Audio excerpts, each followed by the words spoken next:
Welcome to another episode of the Science and Spirituality podcast. It's been a little while. I'm looking forward to this episode. Chris and I were just getting lit about this topic as we were discussing it before we began this recording.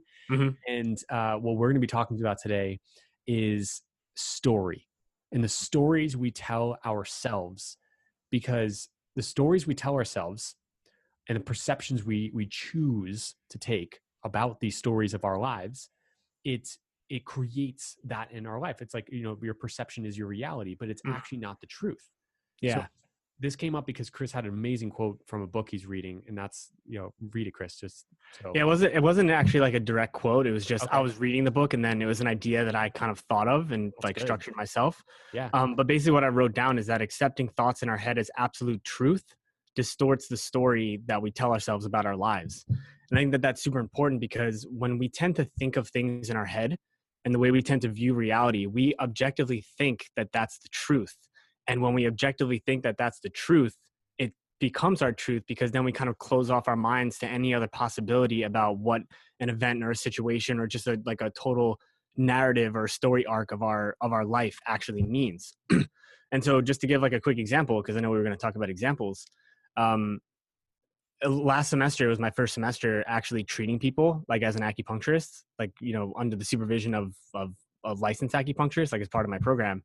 And I was like super nervous and I kept feeling like I wasn't doing the right thing. Like I have like a sense of confidence, but I was always like, damn, like what if I'm not doing this right? Or, what if I'm not ready? And then every time we had like a new assistant to join our team, my supervisor would always like point out me and say, hey, like whenever you're in the room with him, like watch what he does because he's really good.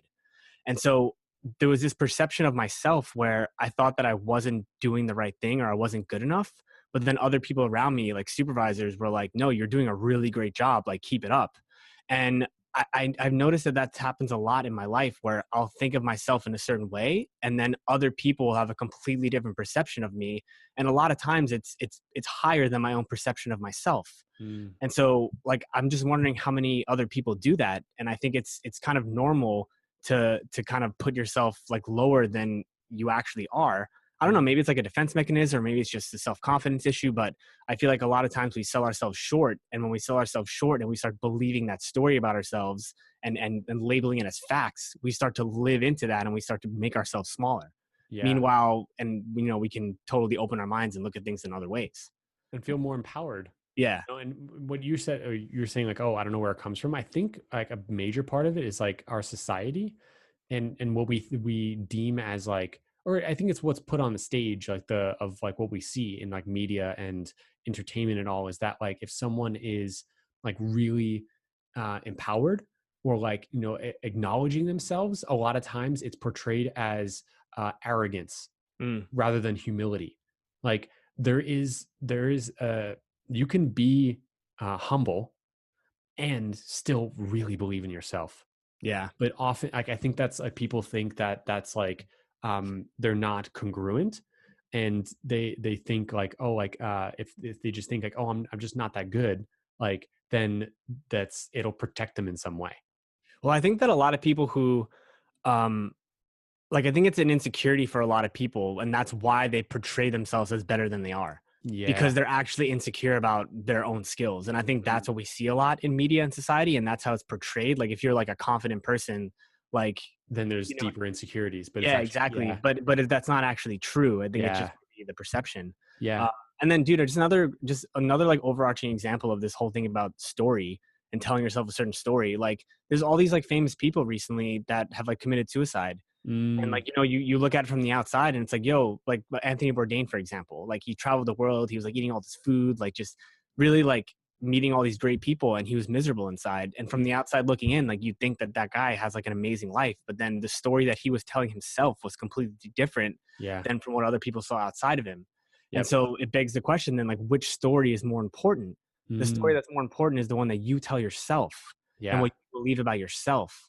And I think, if anything, the whole purpose of this specific episode is to keep your mind open about the story that you're telling yourself, because the minute that you accept it as fact, then you close off all the other possibilities about what your life can possibly be, or what certain events and situations in your life that are happening to you, what they mean and how they're impacting you. Yeah. Yeah. Interesting. Like, so I want to actually like go to the other side of the spectrum of this too, because I know we weren't planning for this, but it makes sense because like, Yeah. okay, I think someone listening to this can be very clear, and like the examples you gave are great, and I feel like we've all had that in our lives where like we don't think we're as good or as capable as we actually are, and then someone tells us, like it's our friend or family member, whatever. It's like, yeah, you're actually really good at that. Like I come to you for that. Like I look up to you like that, and but yet then okay, if we're aware of that, that we're doing that to ourselves, then how can we switch it? How can we tell ourselves a more empowering story Mhm. over time? Because it's not just once. You can't just say like, oh, like I'm good at this like once, because like Yeah. the self deprecation is a pattern. Mhm. Like the believing you're not good enough is a pattern, and so just one thing I have my clients do when I coach with them, and I would suggest everyone listening to do this, is to take some time and write out a list of all the successes in your life. And with my clients, I tell them they have to get to 50. They have to write out 50 things that they're proud of, that they're a success at in life.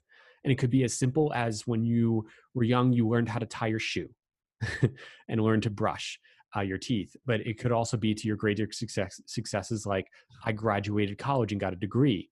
I got a full time job at X, Y, and Z company. I started my own business. I've taken risks in my life and they actually Mhm. worked out. I attracted the love of my life. Like whatever it is that is you see as a success, whether it's small or large, write it down because that starts to tune your attention and mind to the good that you do and the success that you actually are. So then it starts to pattern that into you more. And so keep that around. So you don't have to get to 50. Like this is not a coaching call where I'm saying like you have to do Yeah. it. But at least to spend some time, like maybe get to 5 or 10 of things that like you can feel really good about. And in fact, like I actually do this myself. Like if you're on video right now, but I know you're just listening to the audio here as a podcast, but Chris and I are on video. I'm holding this up. I have a sheet of paper that has my best moments in life. Some of the things that I feel the most good about, like for example, I graduated college and I said yes to myself and what I would love because I didn't continue to get a doctorate degree, which I was endeavoring to get, but I just knew it wasn't the path that I wanted to take, and that was a difficult decision. So I'm proud of that. And then Right. I got hired by Life Solutions at Work, which is a life coaching company. Who got it full time, even though I wasn't as qualified or educated as other people. So like, and down the list goes, and like, so it's as you put that down on paper, you're more apt to look for that in your life right now in the present. So yeah, that's just my suggestion how to like Yeah. just shift that. I was thinking of like when you first said the thing about tying your shoe, like Mhm. the immediate thought that came into my head was, damn, like no more like Power Rangers Velcro shoes anymore. Remember the ones that used to like light up? Yes, Yeah, I those are love dope. those things. Play outside when it's dark because people can see you and shit. Yep. Dude, you remember also the gloves, the Power Ranger gloves we got once for Christmas? That like made noises. Yeah, Did like they make noises? you slapped them together Yeah, and they made yeah. noises. They were We amazing. we had a lot of Power Ranger stuff. Yeah, Yep. dope. But yeah, dude. And then another thing that popped into my head when you were saying that was just to relate this back to the whole story thing. Like when you graduated and then decided not to pursue your doctorate, like how many people in your life like thought that that was a terrible idea, or how many Mm, people that like didn't exactly know you, or like, dude, this guy, like, you know yeah, what I mean? That perception of you looking from the outside was like, this kid has no idea what he's doing. true. But you, the story you were telling yourself was, I'm pursuing my dream. Yeah, So that's the only yeah, thing that mattered, right? yeah. Yeah, and that's super Dude, important. Yeah, yeah, that's really good to pull out and point yeah, out. It's yeah, it's what mattered was the story I was telling myself, yeah. not And I others. think, yeah, and then I think your listing is a great idea. And I think that the place that everyone can start at with this idea of story, and I think most of our podcast episodes, like when you break it down to where you're going to start with anything, it always has to start with awareness. Mhm. Like you have to realize what's going on inside your head to Yeah. make any changes in the first place. Because if you don't have awareness about something, you're not going to have a choice about it Yep. because it's just going to be on autopilot. So the Subconscious. more the more yeah, exactly, the more awareness you bring to stuff, the more choice you have. And that's very Yeah. important to note. So if you're aware that you're telling yourself a story, then you have a choice to tell yourself a different story. Yep. If you're not aware that it's a story and you believe it's facts, you're never going to get to that point where you can start changing the facts and Yeah. change the way that you perceive things. So having an awareness of what you're telling yourself is super important. Yeah. In Yeah, fact, that big actually brings up a piece. point, an example, a real life example. One of my clients, she's a single mom, divorced, has a son, and for months, I mean, years, obviously, but because she had been divorced for several years, I think several years. I could be wrong about that, but anyway, she was telling herself a story that since she was divorced and a single mom, that she had to struggle, that Mm. like it's just normal. That's the Mhm. norm. Like just always struggling. Like it's hard to get help. Like and she needs help, but like it's just always struggling. And she finally became aware of that. That's the story she kept telling herself, and it was subconscious. But she brought awareness to it. That and now the last couple of weeks, because this was just recently, the last couple of weeks, she's been on freaking fire. Like Yeah. her energy is lit up because she's noticing that. And it's not that, once you recognize the limiting story you're telling yourself, then it's poof, it's gone, but then you get, like you said, choice. You get to Mhm. choose over it. So she, my client now can choose over that. And I'm helping her choose again and again and Right, again right. every single week to choose that new, more empowering story that no, like, yeah, she is still, it's a single mother, but that she can thrive. Uh, Yeah. I am the woman, I am the man that is doing X, Y, and Z. I can do this. Like it's telling yourself that new story. And the beautiful part about that is that your client took back agency over her own, like she made that choice to be like, this is my choice. Yes. Because like a lot of times when you're in that like mindset of like, oh, like for this example, like, I'm a divorced like single mom, like it's gonna be hard for me. Yeah. Like you're giving away your power to some place outside of you, and that place outside of you is never gonna give it back to you willingly. Mm, You need to take back your own agency and be like, no, this is my choice. yeah. The same thing with any story that you're telling yourself in your head. The minute that you start believing that story is fact, you're giving away your agency to an outside force. And you can sit around and sulk all day about it, but that outside source is never going to willingly give you the power back to change your story. You need to take it back and be like, no, this is my story, my narrative. This is what I'm telling myself Hmm. about myself and about how I want to be. And from there, you start creating different choices and different stories. Hmm. um and for like, I don't know if anyone like wants to read some more about this kind of stuff, but any like suggested reading would be Don Miguel Ruiz, is the book, what's it called, The Fifth Agreement, The four or the agreements. or Yeah, the Four Agreements. Yeah, because that's what he talks all about, like personal stories and how telling ourselves personal stories and how they solidify into facts, and that's how we end up building personalities and being who we are, and yeah, how we can kind of take back agency over that. So it's a really good book, very easy read, but very powerful. yeah. Yeah. There's a movie, Chris. You'll remember this clip from a movie. It's a Dream with Her Live that Mary Morrissey shows. I forget the title of the movie, but it's with Robin Williams. He's the actor, Hmm. and he's a teacher. And um, if the Dead Poet Society, That, yeah, yeah, yeah, okay. he says like there's a great phrase. He says, "Now let me dispel some rumors before they fester into facts."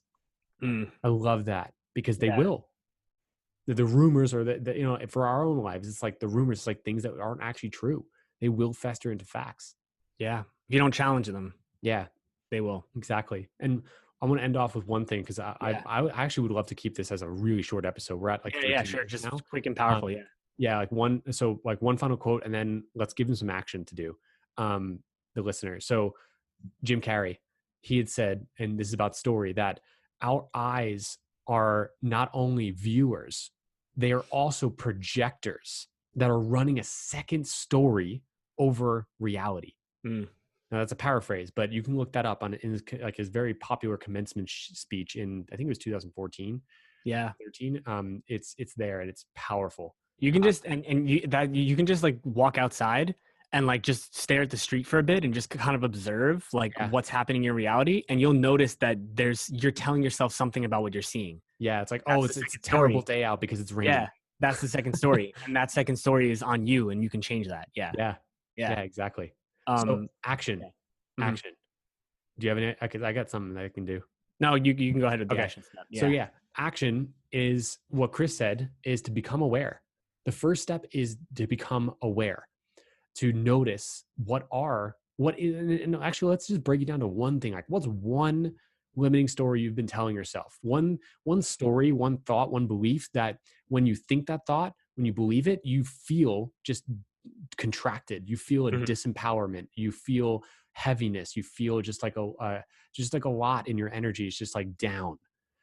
Notice that, but don't just stay there. Once you acknowledge it and truly acknowledge it, because a lot of times we may acknowledge it, because I would imagine someone listening is an aware, conscious human being. So like, and this has happened to me the time in my past, that like, because I've been and really immersed in this study Mhm. of like science and spirituality for 7 years, and I notice even now, with all that study, all that time, I still like, I'll notice a limiting thought, but then, and I'll like, a part of me is like, oh, you can reframe that like right now, and then I'll be like, nah. Mhm. Yeah, I was So gonna like, say watch for the trap of like yeah, doing this and then 5 minutes later like having the urge to like go watch Netflix or something. yeah, Like yeah, that urge to like distract you from what you're doing exactly. because it's That's gonna be why powerful. Yeah. that's why I was saying, like, once you acknowledge it, you can't just stay there. Like, it's important to acknowledge it and not suppress it and not distract yourself. Like you said, acknowledge it, but then this is the real groundwork when you say, I'm choosing a different story. Like, think of what is the opposite of that disempowering story. Like, one that has been in me up until now is, I don't do enough. I don't do enough. So what's the opposite of that? I do enough. Mhm. I do it. I've done enough, and I do enough, and I'm proud of that. So it's Mhm. simple shift, but it's really acknowledging and believing then the supporting belief, the new story, and that takes time. Yeah. So it's repetition. So just choose one to work on to really repattern it. Awesome. Great tip, man. Yeah. Anything else? No, good. All right. Take action. Have an awesome day. And that's it for today. So thanks for tuning in, and we really hope you enjoyed listening to this episode as much as we enjoyed recording it. So any questions, any comments, just connect with us on Instagram. You could always DM us at Kevin Francis Carton. And at Chris J. Carton. And also, if you feel guided to, the one thing we do ask is for you to please rate the podcast and leave us a review. This way we can reach more people and impact more lives with this amazing information. With that, we'll see you on the next episode.